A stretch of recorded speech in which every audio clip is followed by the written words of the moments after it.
Bismillahirrahmanirrahim. Assalamualaikum warahmatullahi wabarakatuh. Alhamdulillahi hamdan katsiran thayyiban mubarakan fi.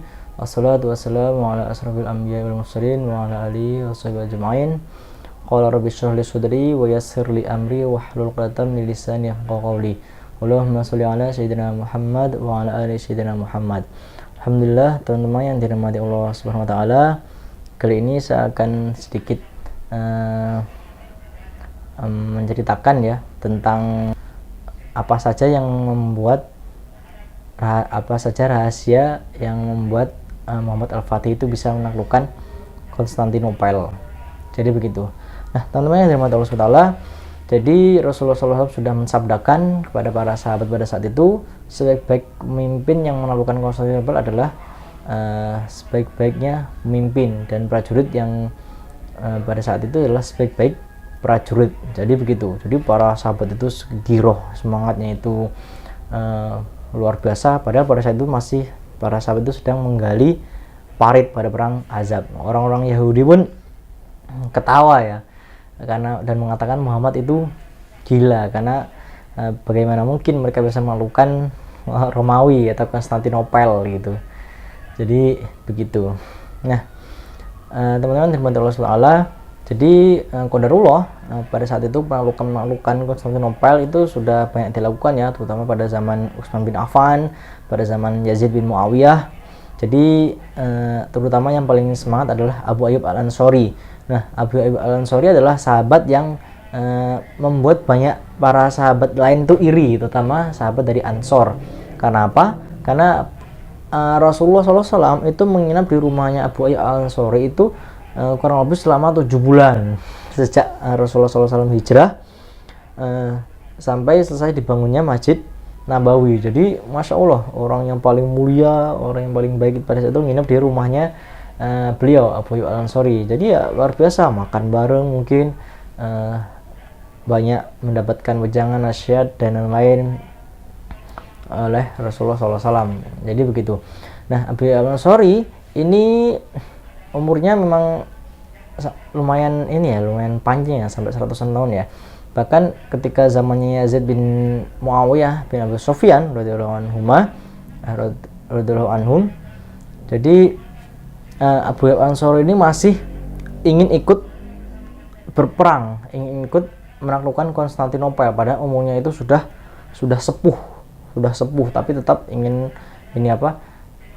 menaklukkan Konstantinopel karena sudah berjanji pada Rasulullah SAW ingin menaklukkan Konstantinopel. Tapi ternyata qadarullah, beliau ternyata saat itu sakit, lalu ingin dimakamkan di dekat Konstantinopel karena ingin mendengar gemercik dari pedang dan juga suara kuda yang menaklukkan Konstantinopel. Akhirnya beliau dimakamkan di dekat Konstantinopel. Nah, seorang panglima, sultan, pemimpin yang menaklukkan Konstantinopel adalah Sultan Muhammad Al-Fatih. Jadi pada 29 Mei tahun 1453. Jadi luar biasa.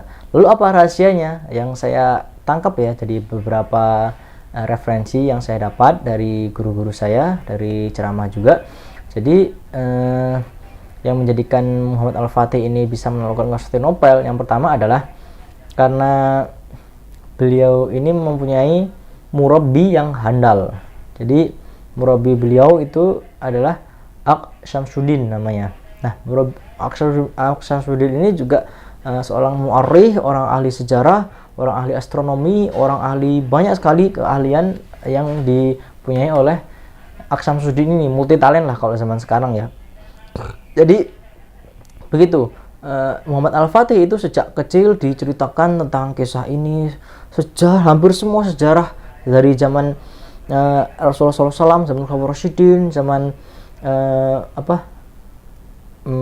Bani Umayyah, Bani Abbasiyah, itu diceritakan semua sampai pada saat itu sampai Turki Utsmani. Jadi terutama penaklukan yang dicoba untuk penaklukan Konstantinopel juga diceritakan,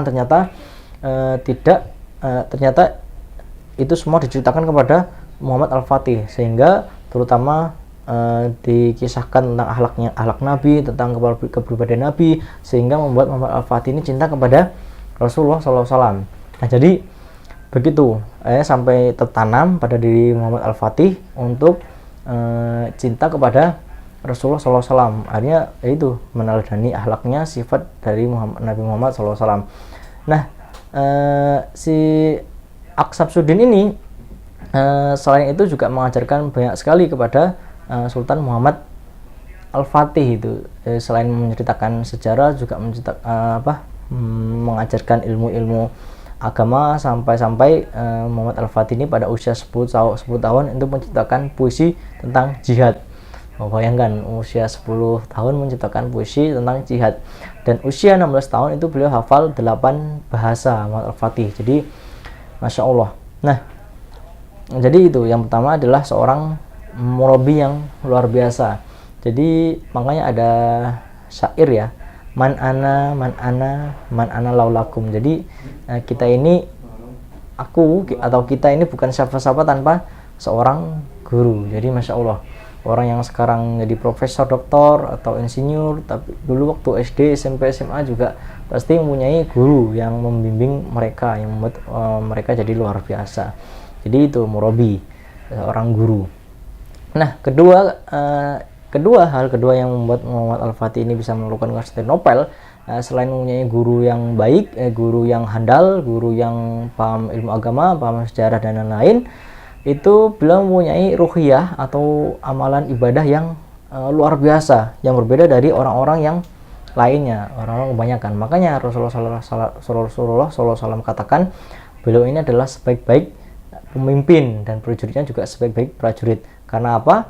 Karena Muhammad Al-Fatih ini sejak balik sampai beliau menaklukkan Konstantinopel umur 21 tahun, tidak pernah tertinggal sholat rawatib sekalipun. Bayangkan, sejak balik sampai umur 21 tahun itu tidak pernah tertinggal sholat rawatib. Jadi Masya Allah. Selain itu, beliau juga sejak balik sampai umur 21 tahun itu tidak pernah tertinggal sholat berjamaah di masjid. Sholat 5 waktu berjamaah di masjid beliau tidak pernah tertinggal. Jadi Masya Allah, bayangkan, dari balik sampai umur 21 tahun loh, itu kan luar biasa. Salah satu ibadah yang keistiqomahan yang sulit dicapai untuk orang lain, terutama umat zaman sekarang ya. Yang lebih membuat saya kagum adalah selain tidak pernah meninggalkan sholat rawatib dan juga sholat 5 waktu berjamaah di masjid, beliau juga tidak pernah ketinggalan sholat qiyamul lail, tahajud dan juga witir, dari balik sampai umur 21 tahun. Jadi Masya Allah, kita aja ya saya sendiri lah, mungkin satu pekan aja banyak sekali bolongnya gitu. Bisa kita bayangkan Sultan Muhammad Al-Fatih itu sangat luar biasa ruhiyahnya, ibadahnya. Makanya tidak mengherankan kalau beliau itu bisa melakukan Konstantinopel, di samping beliau juga alis dalam strategi berperang. Jadi begitu. Nah, teman-teman yang dirahmati Allah SWT, jadi selain itu, yang ketika hari penaklukan Konstantinopel itu beliau mengatakan kepada seluruh prajuritnya untuk berpuasa pada hari itu, dan juga malamnya itu melaksanakan tahajud berjamaah. Jadi Masya Allah, jadi tahajud berjamaah sekitaran jam 2 kurang lah. Lalu setelah tahajud itu ya dilancarkanlah serangan kepada tentara Romawi Konstantinopel, akhirnya berhasil menaklukkan Konstantinopel. Jadi Masya Allah, padahal kalau kita dengarkan ceramahnya atau baca sejarahnya, itu banyak sekali prajurit-prajuritnya yang juga banyak yang berputus asa. Jadi pada saat itu berputus asa karena sudah lama, sudah bosan, itu bahkan berbulan-bulan sampai di sana untuk menaklukkan Konstantinopel.